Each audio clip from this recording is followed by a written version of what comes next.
পৃথিবীতে যদি কেউ সফল হতে চায় তাকে হিজরতের চেতনাকে ধারণ করতে হবে। হিজরি সনকে আমাদের মনে রাখতে হবে, কোন মাস কখন আসে কখন যায় আমাদেরকে জানতে হবে।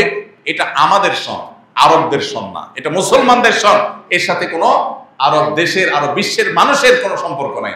এর সাথে হিজরতের সম্পর্ক, যে হিজরতের সাথে ইসলামের সম্পর্ক, শুধু আরব ভূখণ্ডের সম্পর্ক নয়। অনেক তরুণ, অনেক কিশোর আছে যারা অনেকে হিজরত কি, হিজরি সন কি, কিসের প্রেক্ষিতে হয়েছে সেটি জানে না। সেজন্য হিজরত শব্দের অর্থ হলো মূলত ত্যাগ করা। আমাদের প্রিয় নবী সাল্লাল্লাহু আলাইহি সাল্লামের জীবনে সবচেয়ে উল্লেখযোগ্য বড় বড় ঘটনাগুলোর মধ্যে থেকে একটি ছিল হিজরতের ঘটনা, ত্যাগের ঘটনা। সেই ত্যাগটা ছিল মক্কার মুশরিকদের, কুরাইশদের অত্যাচারে অতিষ্ঠ হয়ে যখন আর মক্কায় দ্বীন এবং ঈমান নিয়ে বসবাস করা অসম্ভব হয়ে পড়েছিল, আল্লাহ নবী সাল্লাল্লাহু আলাইহি সাল্লাম এবং তার অনুসারী সাহাবা একরাম তারা আল্লাহর নির্দেশ ফরজ নামাজটা পর্যন্ত প্রকাশ্যে আদায় করবার সুযোগ পাচ্ছিলেন না। মক্কায় তাদের জন্য আল্লাহর জমিন যখন সংকীর্ণ হয়ে আসছে এবং সেখানে তাদের উপরে জুলুম নির্যাতনের স্টিম রোলার যখন চলে আসছে দীর্ঘদিন যাবত, কোনোভাবে সেখানে টেকা যাচ্ছে না ঈমান নিয়ে, তখন আল্লাহর নির্দেশে নিজের মাতৃভূমি ত্যাগ করে মদিনার উদ্দেশ্যে তিনি যে গমন করেছেন, এই যে ত্যাগ, মাতৃভূমি, প্রিয়জন এবং নিজের যে ঠিকানা, আপন ভুবন, এই সব কিছুকে ত্যাগ করে চলে যাচ্ছেন মদিনায়। সেখান থেকে আর কখনো ফিরতে পারবেন কিনা, আদৌ ফেরার সুযোগ পাবেন কিনা, তার কোনো গ্যারান্টি নাই, ইয়ত্তা নাই, নিশ্চয়তা নাই। আপাতত চিরকালের জন্যই চলে যাওয়ার মতো করেই চলে যাওয়া। আল্লাহর এই নির্দেশকে প্রিয় নবী সাল্লাল্লাহু আলাইহি সাল্লাম এবং সাহাবা একরাম মাথা পেতে নিয়ে তারা এই ঐতিহাসিক ত্যাগ করেছে। আজও আমরা দেশ ত্যাগ করি, আমাদের মাতৃভূমি ছেড়ে, প্রিয় স্বদেশ ছেড়ে, আপন ঠিকানা ছেড়ে আমরা ভিন দেশে পাড়ি জমাই। সেটা হয় 2-4-6 মাস বা 2-4 বছরের জন্য, একটা লিমিটেড সময়ের জন্য, এমনকি আজীবনের জন্য হলেও আমরা জানি যে আমরা যাচ্ছি, আবার মাঝে মধ্যে ফিরবো, দেখা করব, ঘুরবো, আসবো। সেই সুযোগ এবং সেই সম্ভাবনার দুয়ারটা আমাদের সামনে খোলা থাকে। সেইভাবে আমরা বিদেশ ভ্রমণ করি। প্রিয় নবী সাল্লাল্লাহু আলাইহি সাল্লামের মক্কা থেকে হিজরত করে মদিনায় যাওয়াটা সেরকম কোনো ভ্রমণ আমাদের আজকালকার ভ্রমণের মতো কোনো ভ্রমণ ছিল না। এটা ছিল হলো বাহ্যিক দৃষ্টিকোণ থেকে আজীবনের জন্য নিজের মাতৃভূমি ছেড়ে চলে যাওয়া। আর কখনো ব্যাক করার সুযোগ হবে কিনা আপাত দৃষ্টিতে তার কোনো আলামত এবং সেরকম কোনো সম্ভাবনা নেই। এরকম একটা বাস্তবতার মুখে পড়ে আল্লাহর নির্দেশ পালন করে সব কিছু রেখে চিরকালের জন্য চলে যাওয়ার এই নির্দেশ পালন করা খুব সহজ কোনো বিষয় না।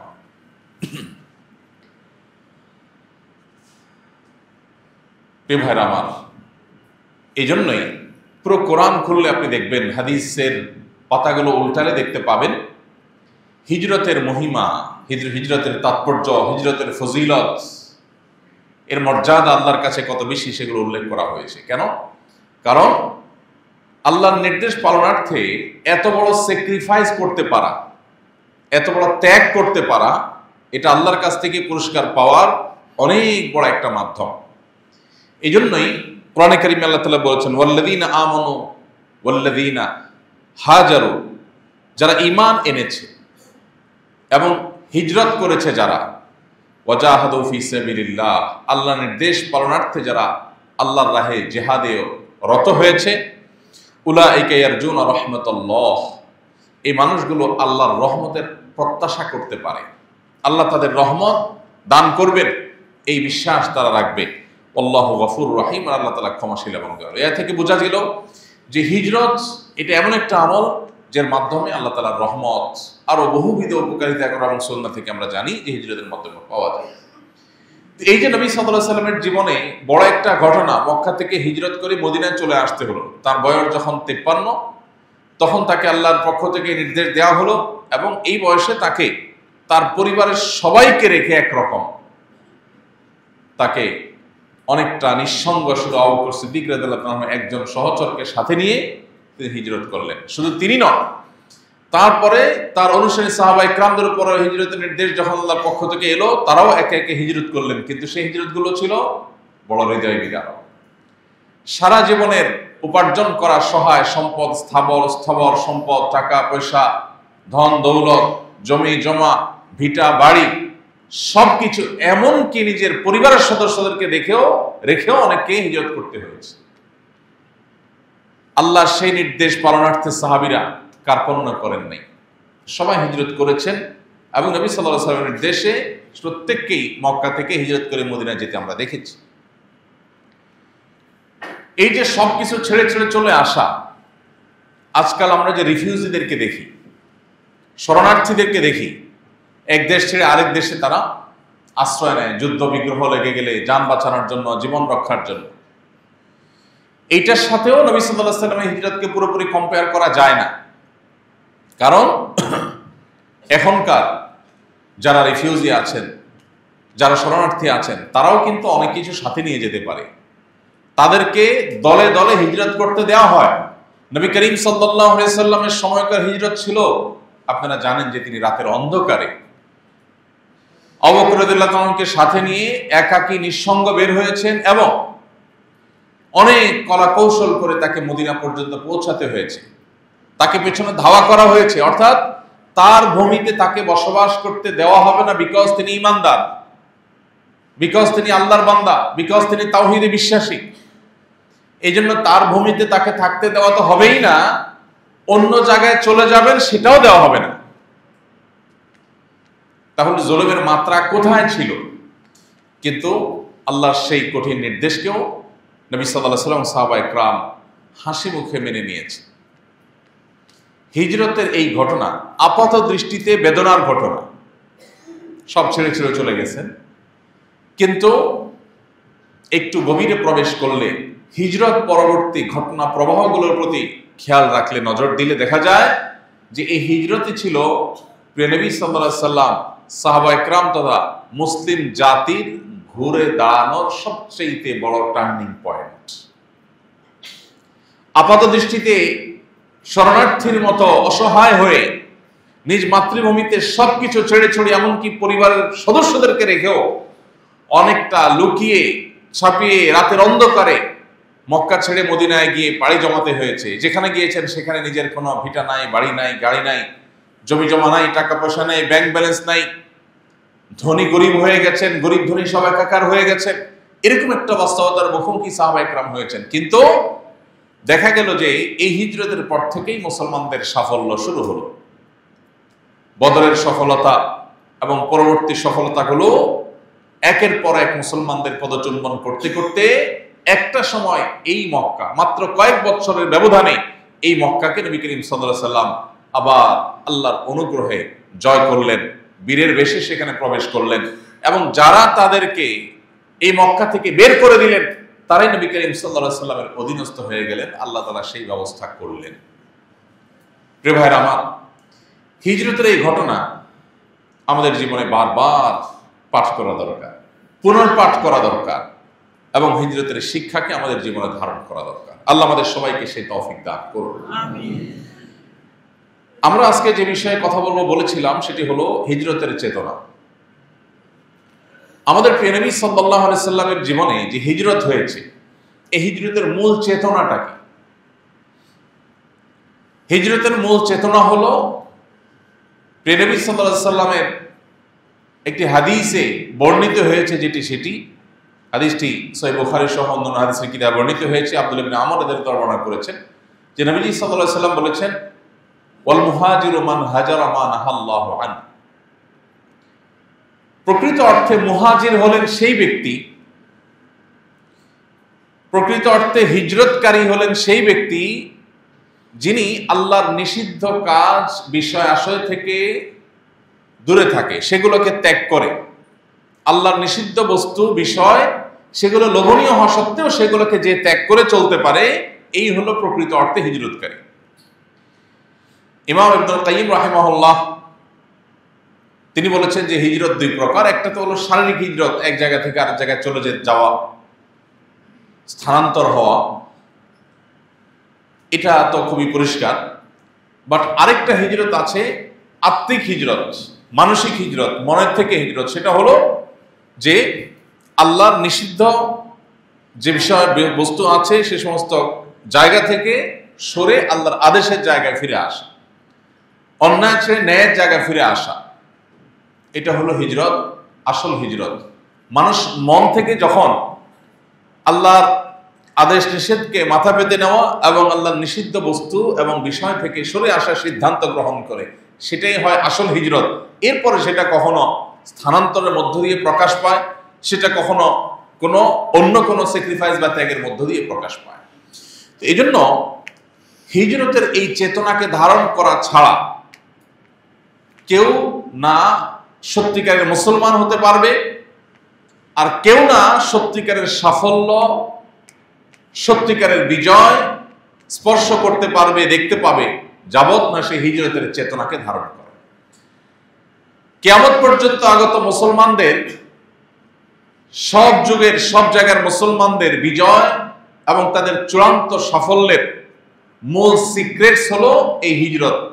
হিজরতের চেতনায় যদি মুসলিম জাতি ধারণ করে নিজেদেরকে, সেটা যদি নিজেদের মধ্যে রপ্ত করতে পারে, এই চেতনা যদি উজ্জীবিত হয়, এই চেতনা যদি তাকে পরিচালিত করে, তাহলে ইনশাআল্লাহ সে আল্লাহর খাতায় যেরকম হাকিকি মুসলিম, প্রকৃত অর্থে মুসলিম হতে পারবে, ঠিক একইভাবে প্রিয় নবী সাল্লাল্লাহু আলাইহি ওয়াসাল্লাম এবং সাহাবায়ে কেরামের জীবনে যেরকম হিজরতের পরবর্তী ইতিহাসটা শুধু হাসির ইতিহাস, আনন্দের ইতিহাস, সেটি আমরাও ধারণ করতে পারব। প্রিয় ভাইরা আমার, আপনারা জানেন ঈসাই সন বা খ্রিস্টীয় সন, যেটাকে আমরা ইংরেজি সন বলি ভুলবশত, যে সনের সাথে আসলে ইংরেজির সম্পর্ক নয়, বরং যে সনের সাথে ঈসা আলাইহিস সালামের জন্মের সম্পর্ক আছে বলে যে বিশ্বাস খ্রিস্টানরা করে, সেখান থেকে শুরু। সেই ঈসাই সন বা খ্রিস্টীয় সন, এটার সাথে পৃথিবীর অন্য যত সন প্রচলিত আছে, সারা পৃথিবীতে শত শত সন গণনা হয়, বিভিন্ন দেশে, বিভিন্ন ভাষা, বিভিন্ন কালচারে অনেক রকমের সন প্রচলিত হয়। এর মধ্যে সবচেয়ে প্রসিদ্ধ আজকালকার পৃথিবীতে যেটাকে আমরা ইংরেজি সন বলি, সেটা আসলে খ্রিস্টীয় সন। খ্রিস্টানরা মনে করে ঈসা আলাইহিস সালামের জন্ম হয়েছে যেই বছর, সেই বছর থেকে সন গণনা তারা শুরু করেছে। সেটা গুনতে গুনতে আজ তারা 2025-এ এসে থেমেছে, অর্থাৎ আজ থেকে 2024 বছর আগে ঈসা আলাইহিস সালামের জন্ম হয়েছে। তাই ঈসা আলাইহিস সালামের জন্ম একটা আনন্দের বিষয়, একজন নবীর জন্ম একটা আনন্দ এবং খুশির বিষয়।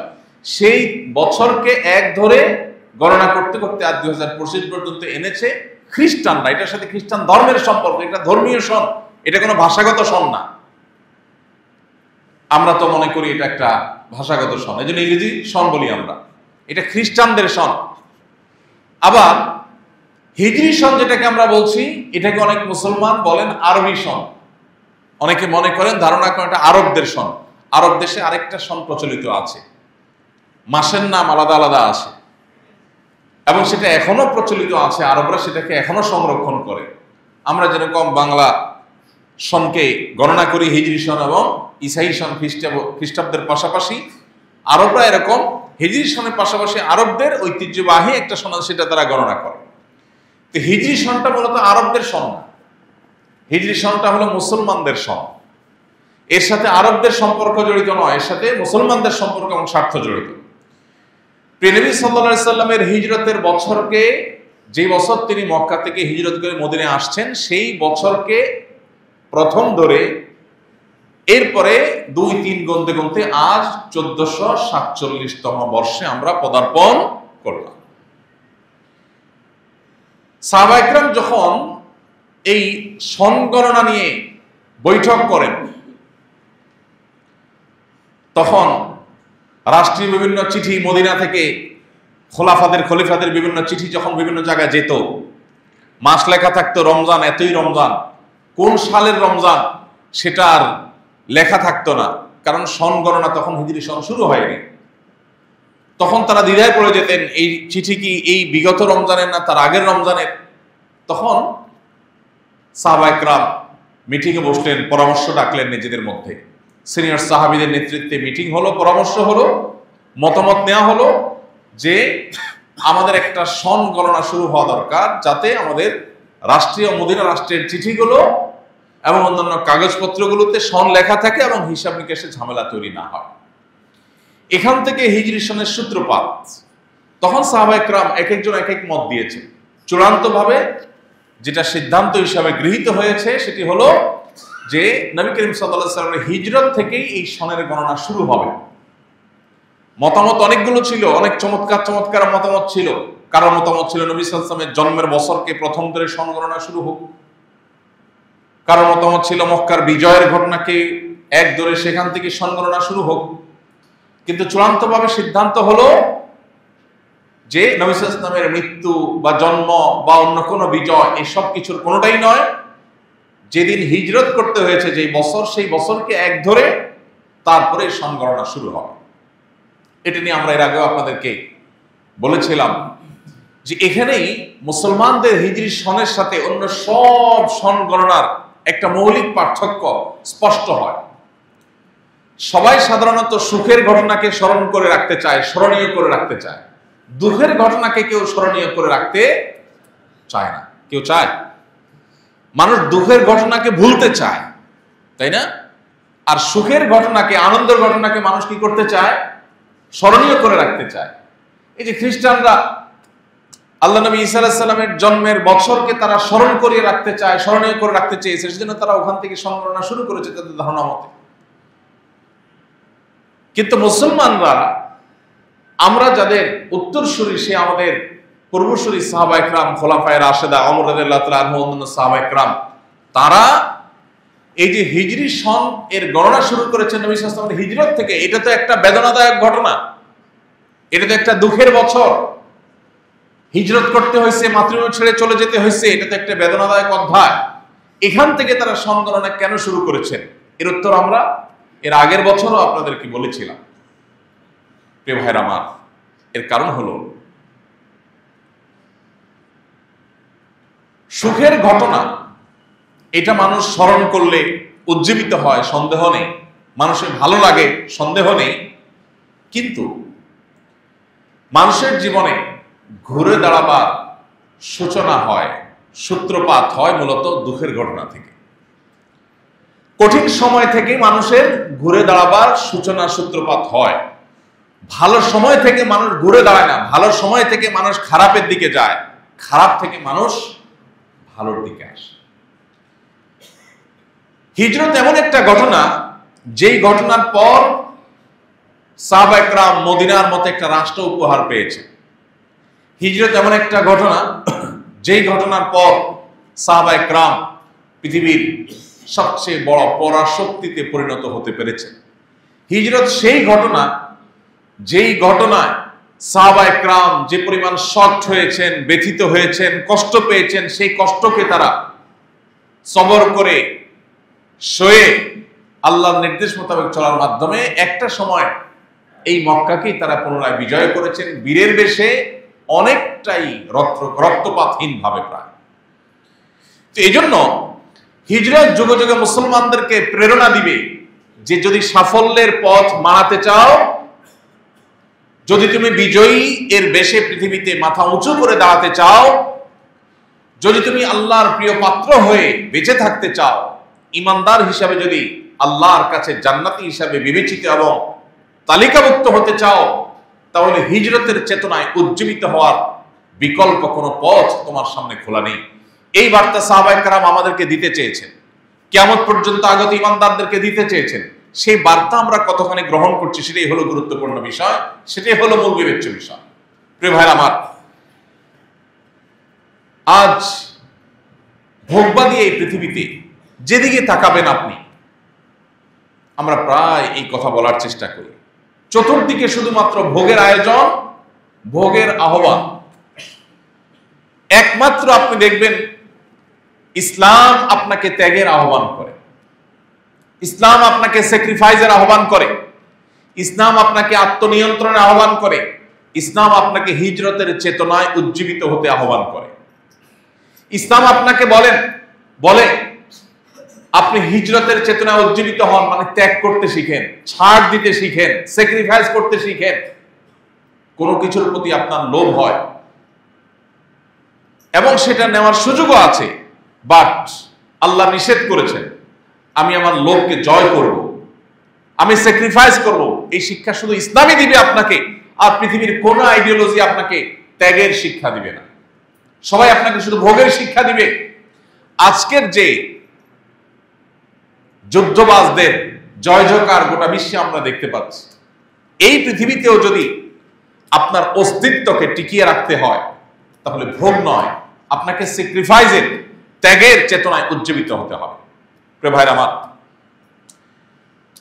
হিজরতে আমাদের সবচেয়ে বড় এই যে শিক্ষা লুকায়িত আছে, সেটি যেন আমরা ধারণ করতে পারি। এই জন্য আমাদের পূর্বসূরীরা হিজরতকে মূল ধরে এই হিজরি সন গণনা শুরু করেছে। প্রতি বছর হিজরি সন আসে।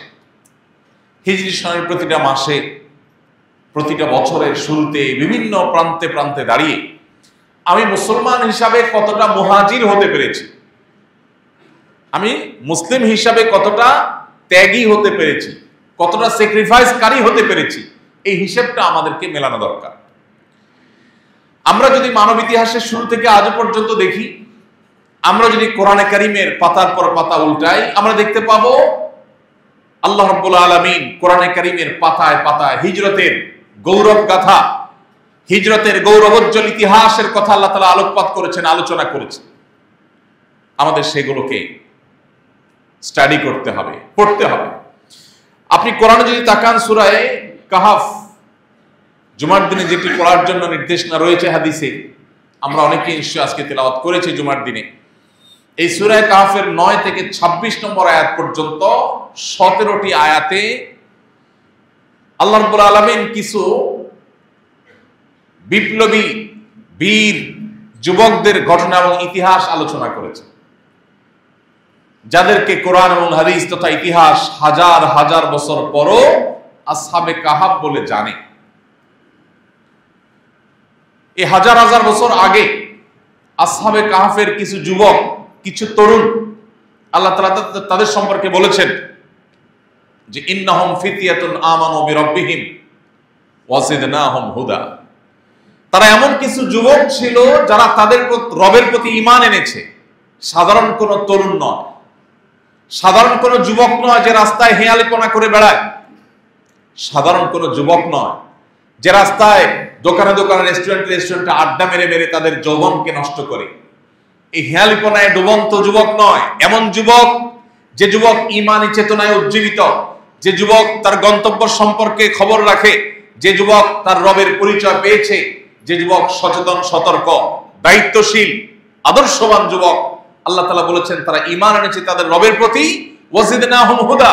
ঈমান আনার পর সেই ঈমানকে ধরে রাখার জন্য তারা সংগ্রাম করেছে, হিজরত করেছে, স্যাক্রিফাইস করেছে, ত্যাগ করেছে। আল্লাহ রাব্বুল আলামিন তাদেরকে, তাদের হেদায়েতকে বৃদ্ধি করেছেন, তাদের হেদায়েতকে আল্লাহ তাআলা বাড়িয়ে দিয়েছেন। তারা হেদায়েতের উপর আরো বেশি অটল এবং অবিচল থাকতে পেরেছে। সম্মানিত ভাইরা আমার, এই জন্য হিজরতের এই চেতনা কতটা গুরুত্বপূর্ণ হলে সূরা কাহফের মতো সূরায় নামকরণ করাই হয়েছে সেই যুবকদের নামে, যে যুবকদের সংখ্যা নিয়ে কোরআনে কারীমে আল্লাহ বলেছেন মানুষ সেই আগে থেকেই বিতর্ক করেছে তাদের সংখ্যা কত ছিল। তবে তাদের সংখ্যা যাই থাকুক, তাদের সাথে একটা কুকুর ছিল এবং তারা বিশুদ্ধ মত অনুযায়ী 7 জন ছিলেন, কুকুর সহ তারা 8 জন। তারা যেখানে বসবাস করেছেন সেই জায়গাটা আজকের পৃথিবীতে, আজকের ভৌগোলিক মানচিত্রে, আজকের ভৌগোলিক অবস্থানে কোন জায়গায় ছিল সেটা নিয়ে অনেক মতভেদ আছে। অনেকে বলেছেন জর্ডানে ছিল, অনেকে বলেছেন আজকের তুরস্কের মধ্যে পড়েছে।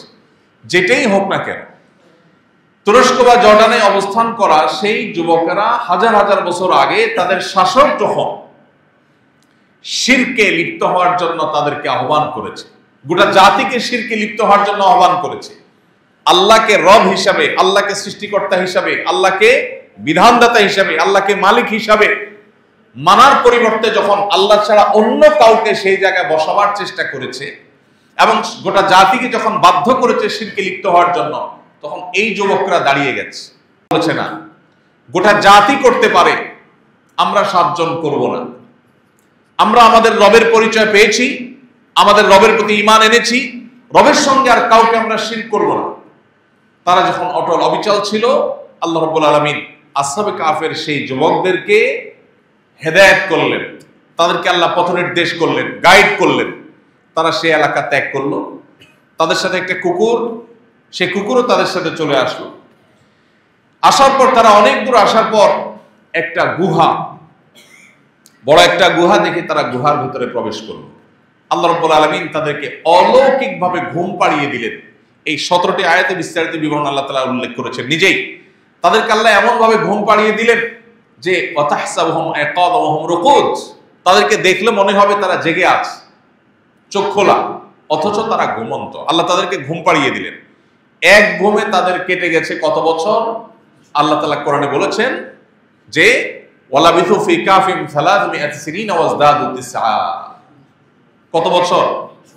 309 বছর। 309 বছর তারা এক ঘুমে কাটিয়েছে। আল্লাহ সুস্থ স্বাভাবিক রেখেছেন, তাদের মৃত্যু হয়নি। 309 বছর পর বহু পানি তাদের নদীতে গড়িয়ে গেছে, বহু সরকারের উত্থান পতন হয়েছে, সে জালিম শাসকের পতন হয়ে গেছে, আরো বহু সভ্যতার পরিবর্তন হয়েছে। এই 309 বছর পর আল্লাহ তাদেরকে ঘুম থেকে জাগালেন। 309 বছরের পুরাতন যে মুদ্রা ছিল, সেই মুদ্রা তাদের কাছে ছিল। সেটা নিয়ে তারা যখন ঘুম থেকে উঠে কেউ একজন তাদের মধ্যে থেকে বাজারে খাবার কিনতে গেলেন, তখন হইচই পড়ে গেল, আরে এই মানুষগুলোকে দেখে তো স্বাভাবিক মনে হচ্ছে না, আর এই মুদ্রা তো 1700 বছর আগের পুরাতন মুদ্রা। পরবর্তীতে আল্লাহ তাআলা তাদেরকে তাদের সেই ঈমানের উপরে অটল অবিচল রেখে আল্লাহ তাআলা তাদেরকে দুনিয়া থেকে নিলেন, এবং এখনো পর্যন্ত সেই গুহা সংরক্ষিত আছে। গুহার মুখে তাদের নাম লেখা আছে। আল্লাহ তাদেরকে স্বাভাবিক মৃত্যু দিলেন, তারা সসম্মানে দুনিয়া থেকে চলে গেলেন। এই যে আসহাবে কাফের যুবকেরা সমাজে অন্য 10 জনের সাথে তাল মিলিয়ে থাকলে তারা থাকতে পারতেন, কিন্তু তারা থাকলেন না। তারা যে জায়গায় আল্লাহর ইবাদত করা যাচ্ছে না এবং নিজের অস্তিত্ব টিকানো যাচ্ছে না, সেখানে থাকতে হলে ইবাদত, আল্লাহর দাসত্ব, গোলামি এবং ঈমানের সাথে স্যাক্রিফাইস করে থাকতে হবে। তো ঈমানকে স্যাক্রিফাইস করে আমি থাকবো না, এই চেতনা যখন উজ্জীবিত হয়েছে, ঈমানের জন্য প্রয়োজনে সবাইকে স্যাক্রিফাইস করব, সেই চেতনা যখন তারা ধারণ করেছে, তখন তাদের জন্য সহজ হয়েছে সবকিছু ছেড়ে ছুড়ে চলে আসাটা। আর যখন তারা চলে আসছে, আল্লাহ তাআলার সাহায্য তাদের জন্য শুরু হয়ে গেছে। ভাইরা আমার, ইসলাম জিন্দা হোতা হায় হার কারবালা কে বাদ, একটা প্রসিদ্ধ উক্তি আছে। প্রতিটি কারবালার ঘটনা, নির্মম ঘটনা, এটির পরে ইসলামের বিজয় হয়ে থাকে। যেখানে দেখবেন স্যাক্রিফাইস এবং ত্যাগের মাত্রা অনেক বেশি, বুঝে নিতে হবে সেখানেই লুকায়িত আছে বিজয় এবং সাফল্যের গৌরবোজ্জ্বল ইতিহাস। শুধুমাত্র সেই সময়টা পার করার ব্যাপার। আজ আমরা যারা নিজেদেরকে মুসলমান দাবি করি, অনেকে 5 ওয়াক্ত নামাজও পড়ার চেষ্টা করি, মা বোনরা পর্দা মেনটেন করার চেষ্টা করেন, এরকম মানুষদের মধ্যেও দেখা যায় স্যাক্রিফাইসের কোনো চেতনা আজ নাই। চতুর্দিকে শুধু ভোগ আর ভোগ। আমরা মুসলমান হলাম এমন মুসলমান যে মুসলমান ইসলামের বেসিক বিষয়গুলো মানব এবং তার পাশাপাশি আমরা আমাদের খেয়াল খুশি মতো জীবন যাপন করব। ভাইরা আমার, হিজরত আমাদেরকে বলে এর নাম ইসলাম না। ইসলাম কি? এই যে আসহাবে কাফের যুবকেরা, সূরা কাহফে যাদের ঘটনাকে কেন্দ্র করে পুরো সূরার নামই আল্লাহ রেখেছেন, টানা 17টি আয়াত যাদের জন্য আল্লাহ নাজিল করেছেন, সেই যুবকদেরকে আল্লাহ তাআলা এত পছন্দ করেছেন, এত ভালোবেসেছেন, আল্লাহ সার্টিফিকেট দিয়েছেন, ইন্নাহুম ফিতয়াতুন আমানু বিরাব্বিহিম ওয়াজিদনাহুম হুদা। তারা আল্লাহর পক্ষ থেকে ঈমানদার এবং হেদায়েত প্রাপ্ত সার্টিফিকেট তারা পেয়েছে।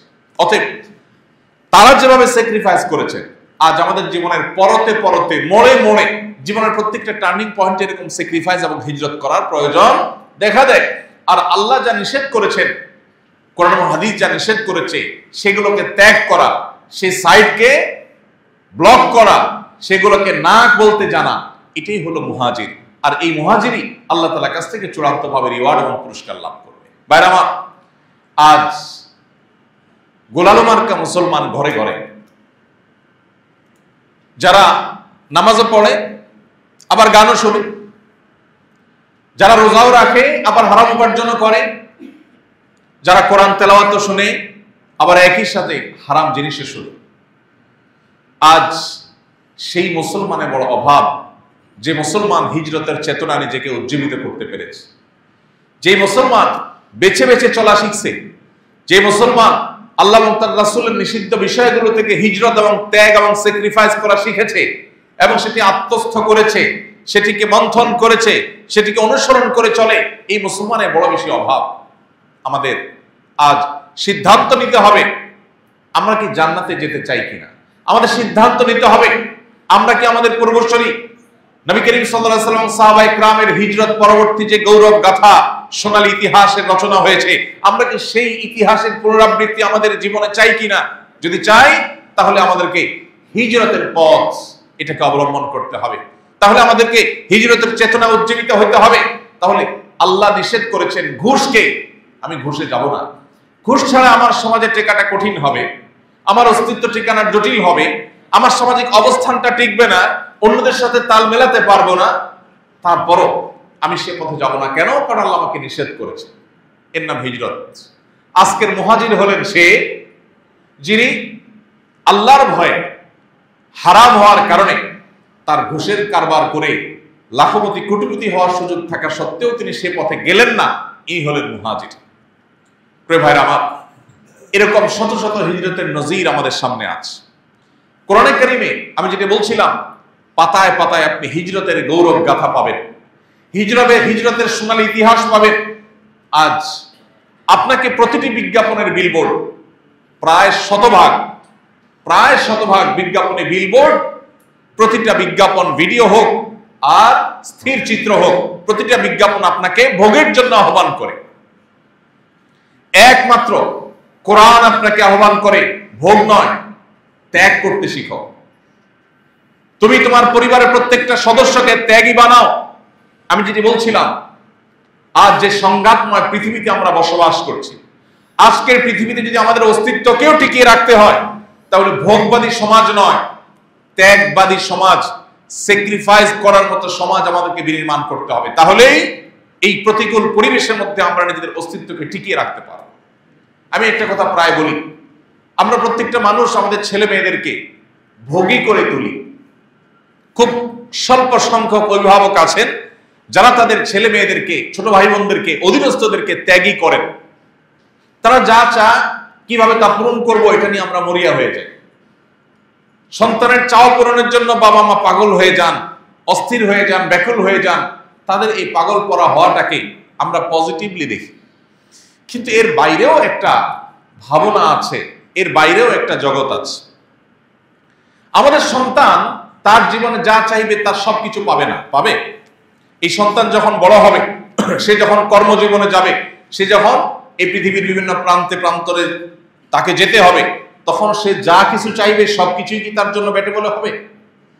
তখন যেন সে ধৈর্য ধারণ করতে পারে, সে যেন অস্থির হয়ে ব্যাকুল হয়ে শেষ হয়ে না যায়। এই জন্য তাকে তার বাবা মাই স্যাক্রিফাইস শেখানোর কথা, যে না বাবা, যা চাইবো তাই পেতে হবে। এই পৃথিবীটা নট লাইক দ্যাট।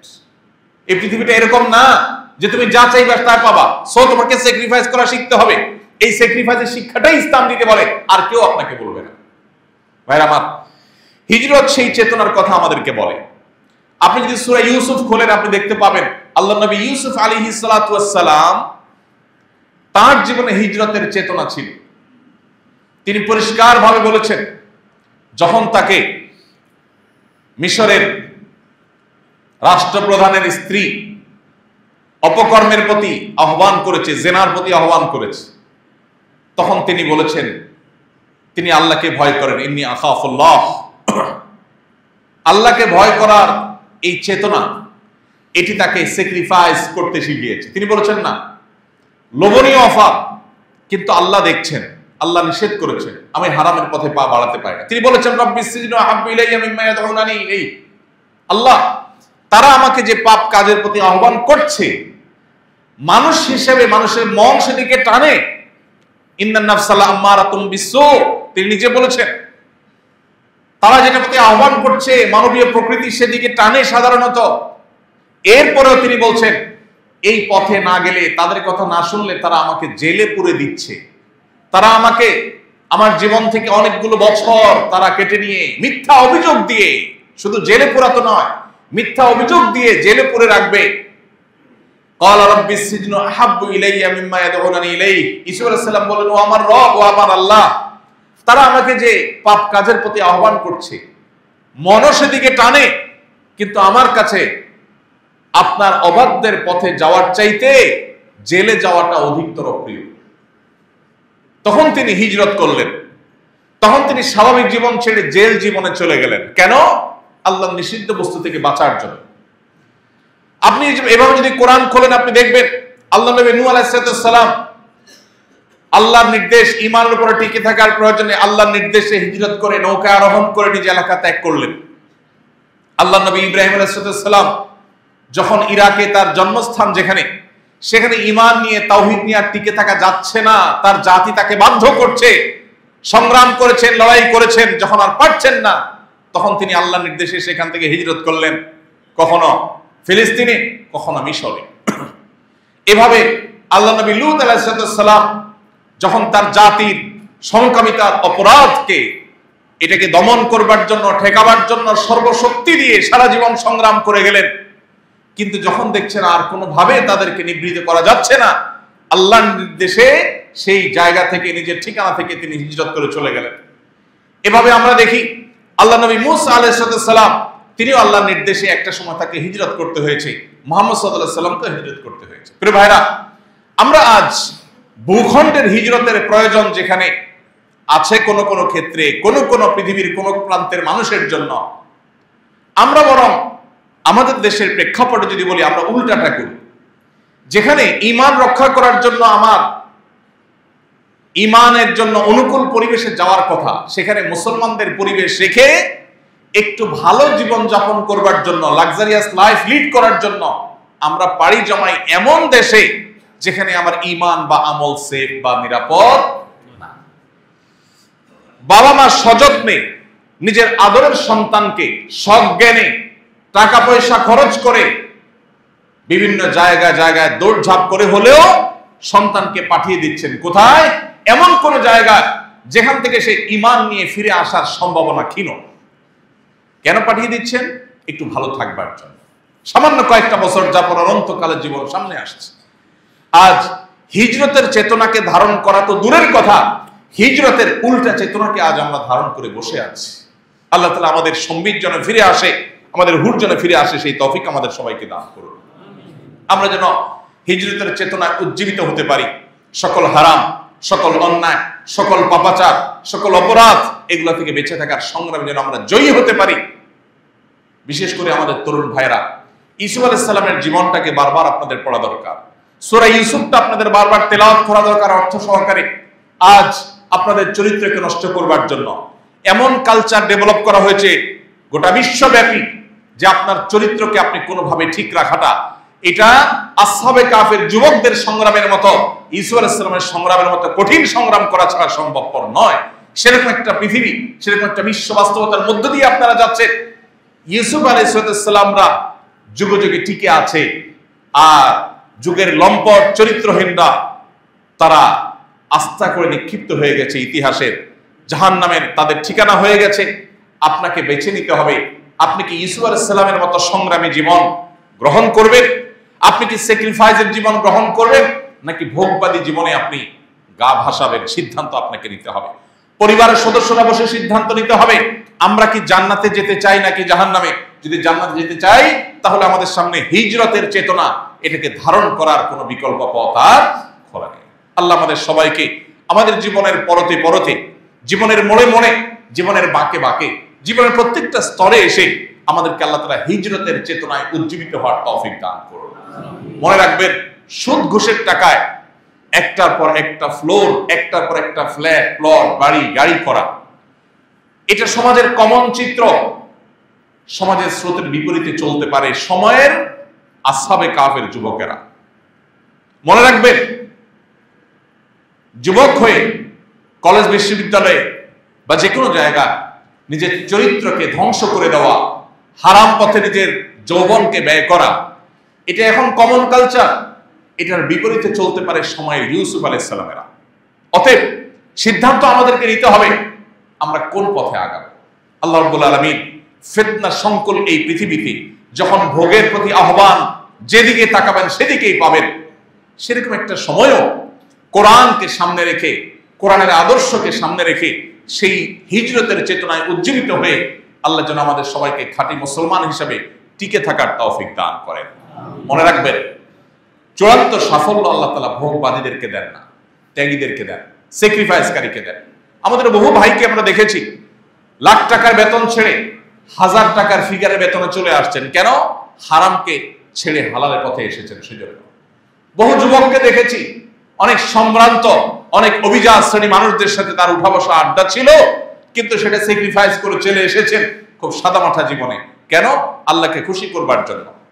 আপনি যদি সাহাবায়ে কিরামের মধ্যে মুসআব ইবনে উমাইরের মতো সাহাবীকে দেখেন, আর অনেক সাহাবীকে দেখবেন যে সাহাবীরা অনেক অভিজাত ছিলেন, কিন্তু সেগুলো সবগুলোকে ত্যাগ করেছেন, স্যাক্রিফাইস করেছেন। কি জন্য? আল্লাহর জন্য। মনে রাখবেন, সেই মুসআব ইবনে উমাইরেরা যারা অভিজাত ফ্যামিলির ধনীর দুলাল ছিলেন, তারা চাইলে সেই লাক্সারিয়াস লাইফ লিড করে দুনিয়ার জীবন পার করতে পারতেন। তাদের কে চিনত?